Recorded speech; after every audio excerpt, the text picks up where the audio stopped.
dideteksi dengan alat apapun, dengan indera apapun, tapi dia wujud. Itu makanya orang Kristen juga kan dalam syahadatnya kepercayaan katakan percaya pada yang kelihatan dan tak kelihatan. Kan? Jadi tidak semua yang ada itu kelihatan, ada yang ada itu nggak kelihatan, ada yang ada itu kelihatan. Allah Subhanahu Wa Taala itu pun bisa kelihatan dalam surat Al-Quran jelas dikatakan huwa zohir wal batin. Jadi Allah itu zohir. Nanti pada surat Al-Maidah 210 nanti dia akan kalian lihat dia turun dari langit dalam awan. Dia kelihatan, cuman saat ini kalian belum bisa melihatnya, belum diizinkan kali kan. Tetapi Allah Subhanahu Wa Taala itu nanti bisa kelihatan. Bahkan dalam hadis dikatakan kalian akan melihat Allah seperti kalian melihat bulan. Allah Subhanahu Wa Taala bisa kelihatan. Ya bang, saya sisip sedikit bang, apa yang abang sampaikan. Nggak usah mau digiring ke situ bang, kembali ke materi awal aja, nggak usah digiring ke situ. Oh ya, maaf bang, kalau gitu maaf bang, ini tadi sekedar nyisip aja bang, sekedar menyadarkan pemikiran yang selama ini mereka tuduh-tuduhkan itu gitu bang. Kasih ke bang mantan noten aja, udah kasih atau bang Meliala tunjukkan data yang tadi, tunjukkan, suruh bantah dia gitu loh, itu aja. Boleh. Asal diskusinya teratur, nggak saling. Iya. Silakan. Ya, sebentar ya. Silakan, abang aja ya. Aku izin ada kegiatan soalnya, abang aja. Oh sebentar ya bang. Aku buka kamera dulu ya bang. Wajahnya nggak usah dilihatkan. Iya, bentar ya bang.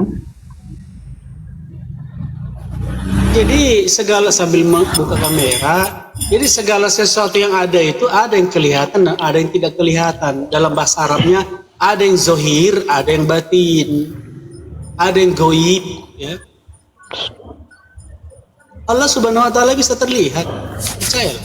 Oh ya, ini Bang Butros. Ini saya hanya menyampaikan data buku saya ya Bang. Tapi kalau abang itu mau buku apa ya? Nah, ini Bang tentang ini Bang, ada bukuku ini Bang. Ini tapi inilah nih. Ya, perbandingan Islam dan pesan siapa itu?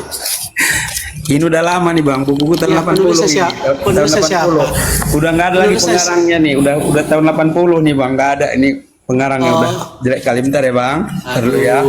Tapi ini data-datanya komplit dia, sebentar ya. Ini ayat-ayat Alkitab yang ditambah-tambahin. Jadi pada tahun 1927 ini sudah diinformasikan untuk seluruh Indonesia tentang pencetakan kitab terbaru. Bijbel dulu namanya Bijbel ya. Tapi setelah diselidiki dan apa semua ternyata Bible yang ada di Amsterdam dan di London itu berbeda-beda, seperti di Matius 27, 35 dan 36 itu yang ada di Inggris dan di Belanda itu beda-beda isinya. Inilah dia ayat-ayat yang berbeda-beda nih Bang. Jadi apakah namanya suci lagi gitu kira-kira? Ini satu ya, ini kutunjukkan di semua ya. Yahya 5, 6, 7, 8 ini semua. Wah inilah di kutipan ayat-ayatnya. Saya nggak bisa baca Ustaz. Pelan-pelan dong. Oh betul. Ini contoh-contohnya lah, banyaknya ayat-ayatnya yang berbeda ini kutunjukin sama Bang ya. Bukan masuk merendahkan Bang, tapi inilah dia. Nah ini dia. Ini dia. Tapi abang nggak bisa karena ini kedata. Aku izin turun dulu, nanti aku masuk lagi ya teman-teman. Pak Aceh, Assalamualaikum. Waalaikumsalam semuanya. Nah ini Bang, ternyata itu Bible yang di London itu setelah diperiksa itu berbeda isinya dengan apa yang di Amsterdam. Ini dia Matius 35. Ini Bible ini yang di London dan Amsterdam. Iya betul. Inilah dia kutipan ayat-ayatnya semua. Kok bahasa Indonesia? Hah? Kok bahasa Indonesia? Bukan Bang, setelah diterjemahkan ke dalam bahasa Indonesia di tahun 1940. Setelah tahun 1941 diterjemahkan ke bahasa Indonesia, inilah dia. Iya, ditunjukkan dulu aslinya. Kan kalau nggak bisa dipercaya kalian. Iya betul, nggak apa-apa Bang, nggak apa-apa. Aku cuma nunjukin aja. Iya. Coba nanti Bang. Jadi gantian bicara. Jadi Coba gini, kalau ya dia bicara mulu. Jadi kalau memang berbeda, misalnya di London, bunyinya bagaimana? Itu yang di Amsterdam bagaimana? Ini kan sudah pekerjaan Muslim ini. Iya. Kita nggak tahu bunyinya gimana kan? Bahkan penulisnya pun nggak tahu bukunya. Tapi entah bisa abang ini dulu, abang catatkan situ dulu apakah sesuai dengan yang sekarang ini atau enggak Bang ini. Ya, nggak usah repot. 27, 35, 36 ini coba abang tuliskan dulu itu cocok enggak kira-kira. Itu aja Terus bang. berapa? Sekarang ini aja menimba ilmu di antara kita maksudnya. Saya baca koine, mau yang koinenya atau yang mana? Yang bahasa aslinya atau bahasa terjemahannya? Oh terserah abang aja lah. Nah, ini abang Bahasa bandingkan. aslinya ya sama. Bandingkan. Oke lah bang. Kalau gitu aku lari ke pokok masalah aja bang. Itu aja satu. Cuman yang kurasa itu tidak akan pernah itu Kristen itu tidak akan pernah dia berada di atas Islam. Satu aja. Ya mungkin. Pasti sebentar. Pasti Kristen itu di atas Islam. Ali Imran 55 telah mengatakan kami menjadikan pengikutmu di atas kaum kafir. Kalian kan kaum kafir. Astagfirullah. Coba Oke bang, nggak apa-apa. Nanti kita bahas bang. Ali Imran 55 jelaskan nama bang ya. Oke baik. Iya. Begini, aku sudah sejak Agustus dulu aku mulai kulihat itu apa sebenarnya nama Rob, nama Tuhan di dalam agama selain Islam ini banyak kali, cuman nggak ada di situ. Tertulis Allah di situ, itu hanya diterjemahkan. Jadi kalau belajar kita secara ilmu fonetik, Kalau boleh satu-satu topiknya bicara tentang nama Allah gitu. iya betul. Siapa Rob Muslim? Itulah topiknya ya. Siapa Rob Kristen ya? Robnya lah kita bilang. Karena Rob itu kalau kita terjemahkan secara luas dia artinya adalah pemelihara, penguasa, penjaga, pengurus. Betul. Itulah Rob ya. Iya. Itu terjemahan secara mendetailnya. Pemelihara, penguasa, pengurus, pemberi rezeki, pengampun, ya. Ini yang menghancurin kaum yang ingkar. Itu arti Rob itu ya, keseluruhan yang tugasnya untuk keseluruhan apa-apa yang di alam semesta itulah Rob. Ya, lain dengan ilah itu hanya maknanya hanya Tuhan saja. Jadi kalau di abang itu apalah kira-kira yang tertera itu, karena udah setahun ini ikut tiping LAI itu nerjemahkannya kok beda. Karena kalau setelah saya lihat itu di data itu, kalau saya lihat di sana ada Theos, ada Adonai, ada Elohim dan banyak kali ada puluhan itu. Tapi supaya sebentar dong. Kalau LAI hanya memakai kata sebentar dong, gantian bicara. Boleh, kamu sendiri menguasai. Dong, ya toh. Itu kamu mau menang sendiri. Jadi LAI itu hanya menggunakan dia bicara mulu. LAI hanya menggunakan kata Allah dalam bahasa Indonesia merujuk kepada sesembahan, tidak menggunakan Elohim. Untuk Rob, LAI menggunakan Tuhan. Apakah Tuhan huruf kecil atau Tuhan huruf besar, nanti sesuai dengan tujuannya. Maksud saya gini Ustaz, kalau bicara itu satu-satu. Kalau kau sudah menyampaikan satu poin, biar saya komentar. Oh iya, bentar ya bang. Baik, jadi begini bang, setelah aku teliti ini udah setahun aku teliti, tidak ada sebutan fonetik Allah di kitab selain Al-Quran. Abang apakah sudah paham arti fonetik itu belum? Kalau belum biar aku jelaskan dulu. Coba jelaskan Ustaz, apa fonetik? Arti fonetik itulah ilmu yang mempelajari bunyi apabila disebutkan dia di apa yang didengar oleh telinga dan dia diartikan. Fonetik itu berasal dari kata apa itu? Fonetik itu bahasa inilah bahasa Inggris lah bang. Jadi sebentar dulu itu yang ada di dalam pelajarannya ilmu fonetik. Artinya begini bang, kalau kami baca Al-Quran, kami bacakan alif lam lam ha Bismillah Allah. Nah, situ akan abang dengar Allah. Beliau pun mendengarnya Allah dan beliau juga mengucapkan Allah. Ya, itulah fonetik tadi. Fonetik itu aslinya, bunyi aslinya. Ya, jadi kalau kami baca Al-Quran Allahu Akbar, maka beliau juga mengucapkan Allahu Akbar. Jadi Allah pun di dalam terjemahan Al-Quran itu ditulis dengan huruf Latin yang fonetiknya juga Allah. Ya, walaupun dia ditulis dengan huruf Latin, tapi fonetiknya tetap Allah. Sama, walaupun dia dibaca dalam bahasa Arab Quraisy, bunyinya Allah dan dibaca pun dengan huruf Latin, tulisannya Allah. Tapi yang aku koreksi, kenapa kalau Theos kita ucapkan yang seharusnya beliau itu mengucapkan Theos, tapi kok jadi Allah bunyinya di kitab terjemahan itu, gitu maksudnya. Aku udah paham. Oke. Si Butos turun ini kesalahan dulu. Selamat siang Mas Kan. Mas kan? Ya, ini ya, Bek ya. Mas kan? 185. Ya. Apa ini? Nah, oke, sudah figuranan. Kalau di Jepang Oke, selamat siang RZXL. Ya, selamat siang. Halo. Halo. Ya, Islam atau Kristen bang? Islam. Islam. Ya. Ya, sabar dulu ya. Ini selamat siang R Pandapotan.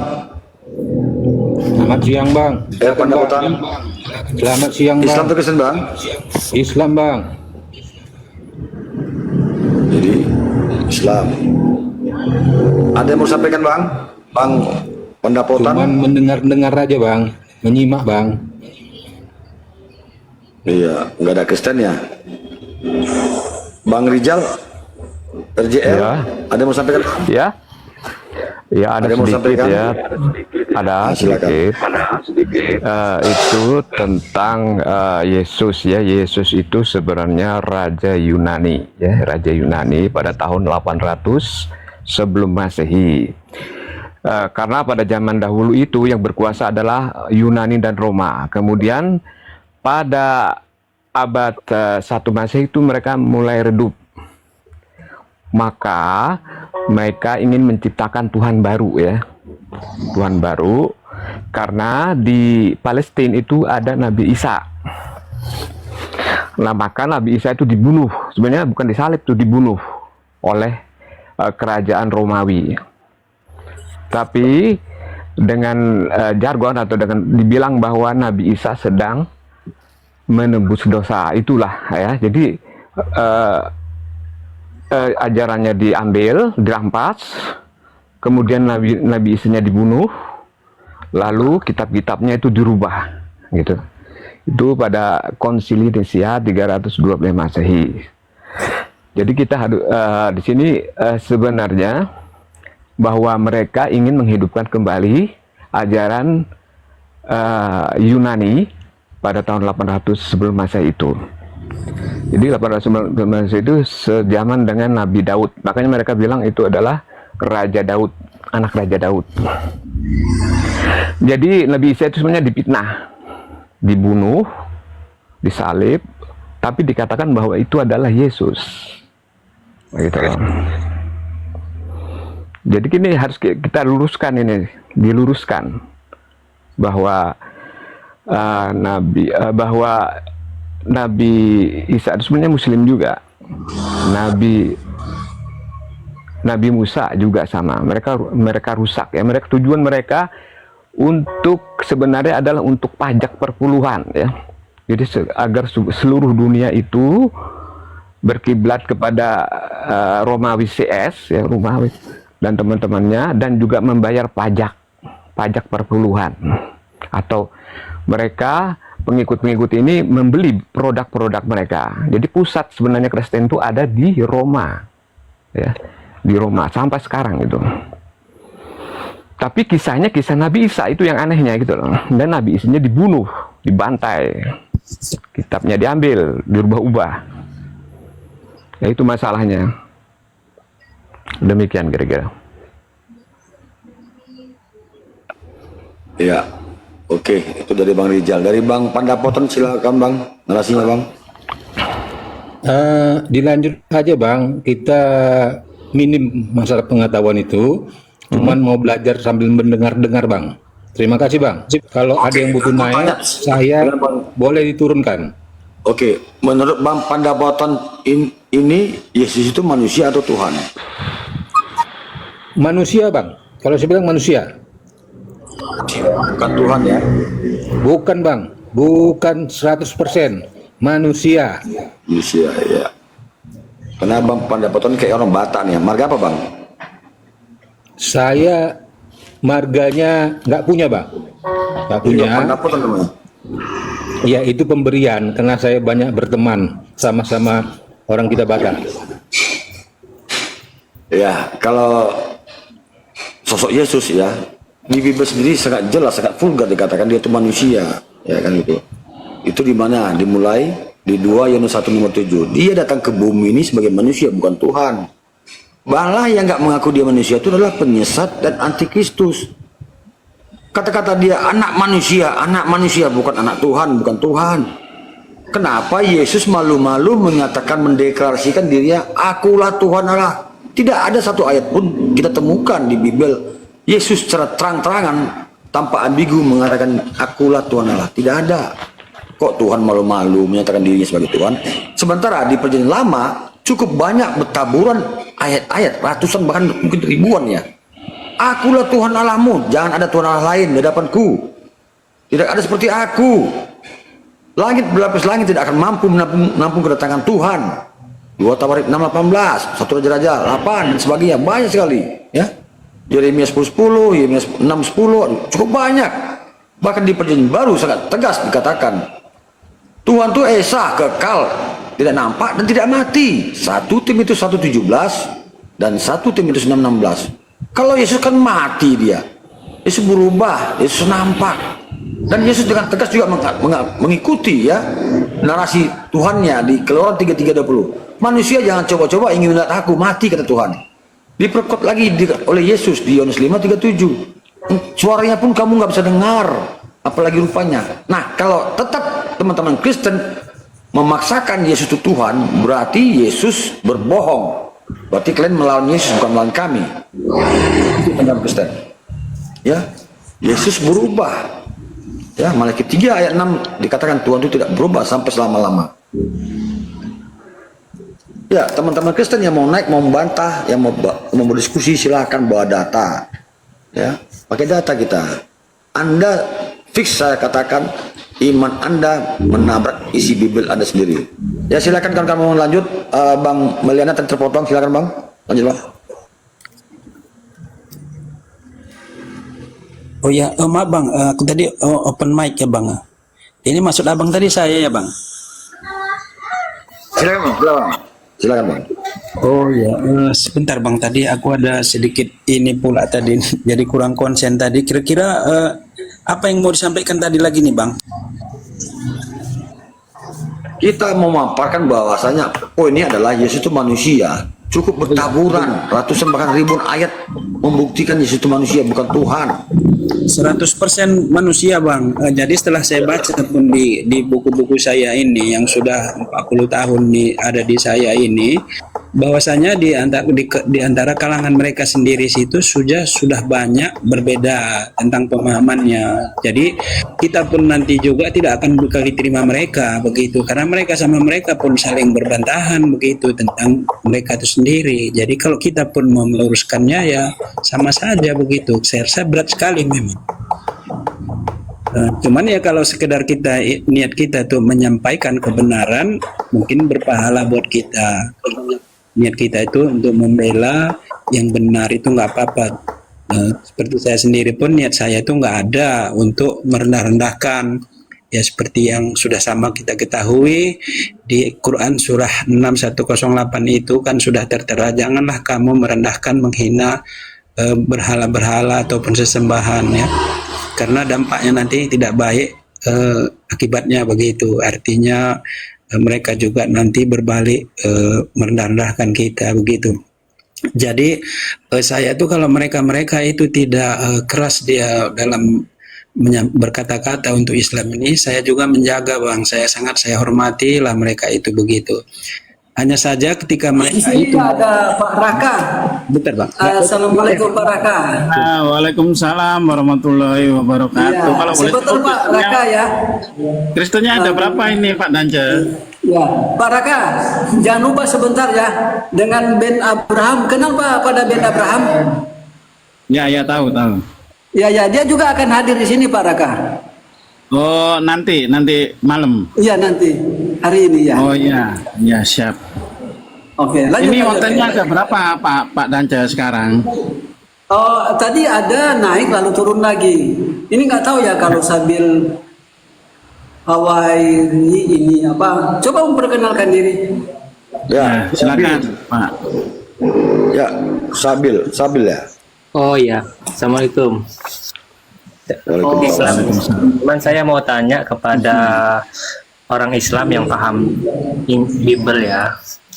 Itu kan Bible itu banyak ya kan?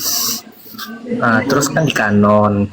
Jadi standar orang Kristen itu mengkanon itu apa? Apakah contohnya pendeta-pendeta itu bertemu dengan murid Yesus apa gimana standar orang itu mengambil yang sahih? Nah, kalau menurut kitab hadis gitu kan Pak, itu aja. Kok bisa mereka memilih Matius, Markus, Lukas, itu Yohanes itu yang terpilih itu?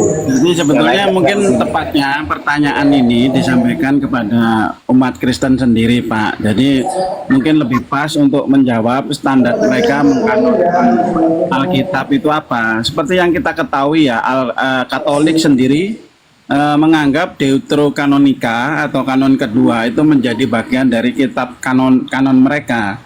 Protestan mengatakan bahwa Deuterokanonika bukan menjadi bagian dari kitab kanon. Kalau Anda mengatakan begitu, maka yang berhak menjawab sebetulnya mereka sendiri. Atas dasar apa mereka memutuskan Deuterokanonika ini firman Tuhan atau bukan gitu loh. Kenapa mereka Katolik menganggap ini firman Tuhan, Protestan menganggap ini bukan firman Tuhan? Menurut Katolik, orang Protestan mengurangi firman Tuhan. Menurut orang Protestan, Katolik ini menambahi firman Tuhan. Maka di sini akan jadi permasalahan, standarnya itu dikatakan firman Tuhan atau tidak, itu apa gitu. Itu harusnya orang Kristen yang menjawab, Pak. Lebih tepatnya orang Kristen yang harus menjelaskan itu. Kenapa itu disebut firman Tuhan? Kenapa tidak disebut firman Tuhan? Atas dasar apa begitu? Itu mungkin lebih pas kalau Oten yang menjawab. Oh gitu. Ya udah. Iya. Soalnya saya pergi ke forum Oten sekarang ini, mereka cuma membahas Al-Quran aja, itu males saya itu, nggak bisa nanya. Ya kan cari koin Pak mereka itu. Oh gitu. Ya kita maklumi aja. Jadi pertanyaan Anda sebetulnya bagus Pak, sama juga pertanyaan saya. Atas dasar apa mereka memutuskan, oh ini firman Tuhan, ini bukan firman Tuhan? Nggak jelas, karena standarnya nggak jelas. Kalau di dalam Islam yang disebut firman Tuhan itu Al-Quran itu. Ya. Bahkan hadis pun nggak bisa disebut firman Tuhan loh. Jadi yang diucapkan oleh Tuhan itulah yang firman Tuhan, yang tertulis di Quran itulah yang disebut firman Tuhan. Standarnya jelas Pak. Di luar Quran bukan firman Tuhan, jelas itu. Ya, standarnya sudah jelas. Kalau hadis kan ada ilmu sanad gitu kan. Iya. Tapi kalau mereka apa itu? Ini nggak jelas gitu loh Pak. Mana firman Tuhan, mana bukan firman Tuhan. Atas dasar apa ini disebut firman Tuhan, kenapa yang ini bukan firman Tuhan, gitu, itu belum jelas, masih simpang siur. Gitu. Oh, oke. Saya tambahkan ya. Ya silakan Pak. Okay. Sesuatu yang tertulis dalam Bible itu, ya Kristen menganggap itu kanon, kitab kanon. Artinya kitab yang sah, yang berdasarkan tulisan para nabi-nabi. Lalu sesuatu yang berhubungan dengan Yesus dan Kristen yang tidak di dalam Bible itu disebut apokripa. Ya, artinya suatu narasi atau tulisan yang tidak berdasarkan fakta. Ya, artinya diragukan. Ya. Apokripa ini ya tulisan yang diragukan. Ya. Nah ini hal-hal yang searah dengan apa yang disampaikan oleh Pak Raka. Ya. Semua tulisan yang dituliskan oleh para rasul dan telah ya tertulis pada Bible ya. Ini disebut kanon. Ya. Oke, saya pikir demikian. Silakan. Ya, bahkan dari denom ada denom Kristen Protestan, ada Ortodok, ada Katolik. Dari 3 denom ini yang paling banyak isi kitabnya itu ada 77 kitab yang diimani oleh Ortodok, 73 diimani oleh Katolik, 66 diimani oleh Protestan. Jadi mereka standarnya itu memang nggak jelas. Ortodok mengimani 77 Pak kitab. Di dalam kitab mereka ada 77, lebih banyak. Katolik ya, 73. Pak Raka, saya sedikit jauh dari perangkat karena ada hal yang saya mau selesaikan. Tolong. Oh iya siap Pak, ya. Ya mungkin ya silakan. Jadi begitu Pak. Jadi standarnya nggak jelas ya. Kalau Islam jelas, yang disebut firman Tuhan ya sudah, itu Quran itu jelas. Di luar Al-Quran kita nggak bisa mengatakan itu firman Tuhan. Jelas, standarnya jelas. Tapi kalau di Kristen nggak jelas. Kenapa ini masuk di dalam kitab suci, kenapa ini nggak masuk ke dalam kitab suci, atas dasar apa ini masuk ke dalam kitab suci, yang ini nggak masuk, atas dasar apa, kita juga bingung gitu loh. Harusnya yang menjelaskan itu mereka. Kenapa seperti itu, begitu Pak, yang lebih pasnya gitu ya. Iya. Sekarang mereka ditanya malah marah-marah dulu, malah bahasa Al-Quran kan. Kenapa marah Pak? Iya, orang serius bertanya kan, gimana asal usulnya gitu kan, malah kayak gitu mereka sekarang. Ya udah, makasih Pak ya. Mereka ya betul ya Pak ya, makasih sama-sama ya. Ya teman-teman Kristen silakan ajukan permintaan untuk berdiskusi, kita nanti bisa bergantian saling tanya jawab dengan timer supaya lebih enak diskusinya. Ngobrolnya biar lebih mantap gitu ya, tidak saling bersuara, jadi bergantian. Nanti biar kita tentukan mau membahas apa temanya gitu.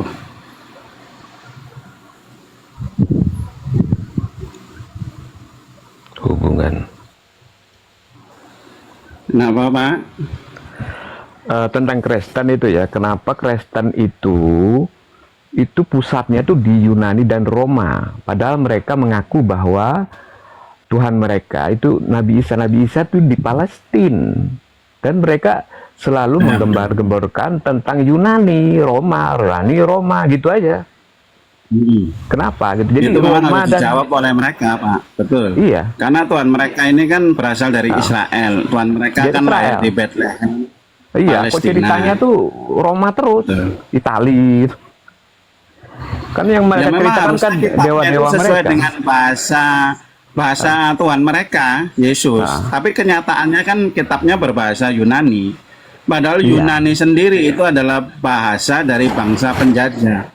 Karena pada satu Masehi itu mereka dijajah oleh Yunani, Pak. Iya. Jadi bahasa Yunani itu adalah bahasa penjajah sebetulnya. Iya, penjajah.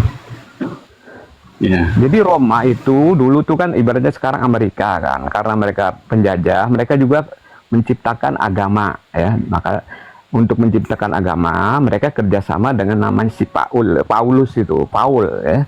Ditambahi us jadi Paulus, Mateo ditambahi us jadi Mateus gitu. Jadi us semua. Jadi semua itu berkiblat ke Roma sebenarnya, bukan ke. Jadi mereka tuh nggak peduli dengan apa, dengan Nabi Isa atau Palestina itu. Yang mereka utamakan sebenarnya di Roma itu, Itali, Vatikan itu. Jadi mereka sebenarnya agama itu agama penjajah. Mereka sebenarnya agama nggak penting agama itu. Yang penting bagi mereka itu adalah itu pajak perpuluhan loh. Mereka tuh ingin cari pajaknya itu, duitnya itu loh. Jadi kan kita juga harus beli tas-tas mereka, Hermes gitu ya, apa Louis Vuitton. Yang tersinggung ya. Bentar, saya Mereka kasih dagangan dulu ya. Benar Pak. Jadi kan dikatakan di dalam surat Al-Maidah, teman-teman. Ini surat Al-Maidah ayat 15 ya. Ya, wahai ahli kitab, sungguh rasul kami telah datang kepadamu untuk menjelaskan banyak hal dari isi kitab suci yang kamu sembunyikan. Ini ya tertulis ya, dari Quran mengatakan bahwa ahli kitab ini menyembunyikan kitab suci, kitab mereka. Nah ini harus ada pembuktian teman-teman. Kita nggak akan pernah tahu ayat ini benar apa enggak kalau kita tidak membaca kitab mereka. Maka untuk memastikan ayat ini benar atau tidak, kita baca kitab mereka. Nah, kita ketik arti Injil Apokrifa ya, teman-teman bisa ngecek bareng. Nah di sini akan muncul apa yang dimaksud dengan Injil Apokrifa. Kita klik di sini. Karya-karya Kristen yang membangun ya, tidak dianggap kitab suci. Nah ini ya, buruk atau disembunyikan di sini ya, ini ya, rahasia atau tersembunyi ya. Jadi mereka itu menyembunyikan kitab gitu loh. Teman-teman klik aja Injil Apokrifa, artinya apa? Nanti akan muncul bahwa arti dari Injil Apokrifa adalah rahasia atau tersembunyi atau tidak kanonik. Nah, ini penjelasan dari mereka menyembunyikan kitab suci, teman-teman. Mereka menyembunyikan ini. Ya, arti dari apokrifa ya. Bukan sesat ya. Bukan Injil palsu, tapi disembunyikan. Kenapa disembunyikan? Dengan maksud ada unsur-unsur teologi di situ. Narangologi gimana ini tertulis disembunyikan kok? Coba ini dibaca ini. Ya, mana-mana tadi. Ah, ini ya. Rahasia tersembunyi atau tidak kanonik, kok Anda bilang narangologi gimana? Saya tunjukkan contoh apokrifa ya. Ada yang namanya Injil Thomas, ini koleksi buku saya ini lengkap ini ya. Ada yang disebut Injil Thomas di sini ya. Ini nih ya. Saya klik dulu Injil Thomas di sini. Ini salah satu dari Injil apokrifa, teman-teman ya. Injil Thomas tentang masa kecil Yesus Kristus. Injil ini tidak tertulis di Alkitab yang kanon atau Alkitab yang sekarang ini, tapi masuk di dalam apokrifa. Apokrifa itu tadi yang disebut disembunyikan ya. Nah nih, kita akan bisa melihat dia menghidupkan burung dari tanah liat ya. Itu ada ceritanya di sini, teman-teman.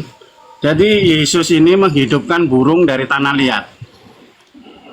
12 burung gereja di sini dikatakan. Nah ini ya. Dan burung-burung itu terbang. Nah, dia menghidupkan dari tanah liat ya ini ya. Nah, ini nih, lihatlah anakmu berada di sungai dan telah mengambil tanah liat dan membuat darinya 12 ekor burung. Cerita ini di dalam Alkitab yang kanon, cerita ini nggak ada. Tapi di apokrifa cerita ini ada. Jadi benar ya, Quran mengatakan bahwa mereka telah menyembunyikan Injil-Injil yang diturunkan kepada mereka untuk maksud-maksud teologis. Cerita ini ada, teman-teman, tapi tidak dipilih oleh Bapak Gereja. Tidak dimasukkan Alkitab kanon. Gitu loh. Jadi tidak dianggap kanonik di sini, tapi disembunyikan. Kenapa? Karena ada cerita-cerita lain yang di sana, yang di bawahnya. Ini kalau ini dimasukkan, sebetulnya cerita ini bagus kan, dia bisa menghidupkan burung gereja kan, bagus. Tapi kenapa Injil Thomas ini secara keseluruhan nggak dimasukkan? Karena di ayat-ayat selanjutnya, si Yesus ini pernah membunuh anak kecil di cerita ini. Jadi Injil ini ditolak, gitu loh, paham ya? Nggak semua cerita diambil. Jadi si Injil Thomas ini dia membunuh secara nggak sengaja anak kecil. Di dalam cerita Injil Thomas itu begitu. Ya itu kan kata kamu. Tapi makna dari apokrifa itu artinya ini loh, tersembunyi atau tidak kanon. Maknanya itu. Ya, saya tunjukkan lagi buktinya. Teman-teman ketik Nag Hammadi teks ya, yang versi Indonesia, nanti akan muncul penjelasannya ya. Nah, ini perpustakaan Nag Hammadi ya. Kalau diklik gambar nanti akan muncul. Ini ya, buku-buku kunonya ini ya. Ini kitab kunonya. Ini apokrifa semua isinya, cerita yang disembunyikan. Kalau teman-teman mau klik semua, nanti klik yang versi bahasa Indonesia, dia ditemukan di kota Nag Hammadi Mesir pada tahun 1945, ditemukan oleh petani Mesir ya teman-teman ya. Injil ini ya. Jadi ditulis atas nama 12 rasul, ada Filipus, ada Yudas, ada Petrus ya, Maria Magdalena yang menulis Injil-Injil ini. Kenapa Injil-Injil ini disembunyikan? Karena dia berbeda dengan teologi mereka yang sekarang gitu loh. Jadi Injil ini harus disembunyikan, nggak boleh menjadi bagian dari Alkitab kanon. Salah satu contoh ya, Injil Maria Magdalena itu dikatakan di situ Yesus punya istri, istrinya namanya Maria Magdalena. Kalau Injil itu dimasukkan, teologi Kristen akan jadi gagal. Kenapa? Karena Tuhan nggak boleh menikah. Kalau Tuhan menikah, nanti Tuhan punya anak. Kalau Tuhan punya anak, nanti Tuhan punya cucu. Kan nggak mungkin Tuhan punya anak cucu. Maka Injil ini harus dibuang. Lah kalau itu beneran fakta sejarah, terus kenapa kalian kok menyesuaikan dengan teologimu? Fakta sejarah selamanya akan tetap menjadi fakta sejarah. Nggak bisa Anda sesuaikan dengan keimanan kamu. Nggak boleh. Ya, teman-teman ya. Loh, tapi kan dianggap sesat oleh Bapak Gereja. Atas dasar apa kamu mengatakan itu sesat? Karena tidak diterima oleh Bapak Gereja. Loh, itu bukan jawaban. Kalau itu memang fakta dia pernah menikah, terus gimana? Ya jangan begitu dong. Kalau seandainya dia menikah pun juga nggak apa-apa. Karena Yesus itu kan seorang rabi. Rabi Yahudi itu semuanya punya istri. Nggak ada rabi Yahudi yang nggak menikah. Dan 12 Rasul, bahkan Petrus pun juga punya istri. Itu ada di dalam Alkitab, ya, Lukas 28 ayat 18. Petrus pun punya istri, gitu loh. Gitu ya, teman-teman ya. Ini ketik aja Nag Hammadi, nanti akan muncul penjelasannya. Dia baru ditemukan loh bukunya. Kalau Anda mengatakan bahwa Nabi Muhammad mencontoh dari Injil, ini nggak mungkin, teman-teman. Kenapa saya mengatakan nggak mungkin? Lah Injilnya aja baru ditemukan 1945. Teman-teman kalau klik di sini nanti akan muncul penjelasan. Injil itu ditulis dalam bahasa Koptik Mesir. Andai kata bukunya ada pun belum tentu Nabi Muhammad bisa membaca. Andai kata bisa membaca pun belum tentu beliau ngerti, karena ini bahasa Mesir, bahasa Koptik. Jadi mustahil kalau Islam meniru cerita ini, nggak mungkin. Paham ya teman-teman ya? Jadi penemuan Injil ini, Nag Hammadi, ini justru hanya mengkonfirmasi bahwa Al-Quran itu adalah kitab suci gitu loh. Ya, cerita yang nggak ada di kanon itu ada semua di sini, dan itu sesuai juga cerita ini ada di Alkitab gitu loh, ada di Quran. Misalkan bukan Yesus yang disalib, melainkan orang yang diserupakan mukanya mirip Yesus. Itu bisa ditemukan di Injil Nag Hammadi ini. Dan dikatakan orang yang diserupakan itu namanya Simon dari Kiren, teman-teman ya, yang menggantikan dia di kayu salib. Jadi di dalam Alkitab kanon, Simon dari Kiren itu adalah orang yang membantu memanggul salib Yesus di dalam kitab kanon ya. Di dalam Apokrifa, Simon dari Kiren ini yang diserupakan wajahnya menggantikan Yesus di kayu salib, teman-teman. Kalau Anda bertanya, kenapa Yesus harus diganti? Kenapa Yesus harus diselamatkan? Karena jawabannya orang Yahudi ini telah berkali-kali membunuh Nabi yang diutus kepada mereka. Contohnya Nabi yang pernah dibunuh oleh Yahudi, Yesaya. Assalamualaikum warahmatullahi wabarakatuh. Waalaikumsalam. Silakan Pak Danjel. Minta maaf Pak Raka, hari ini saya harus mau rungkat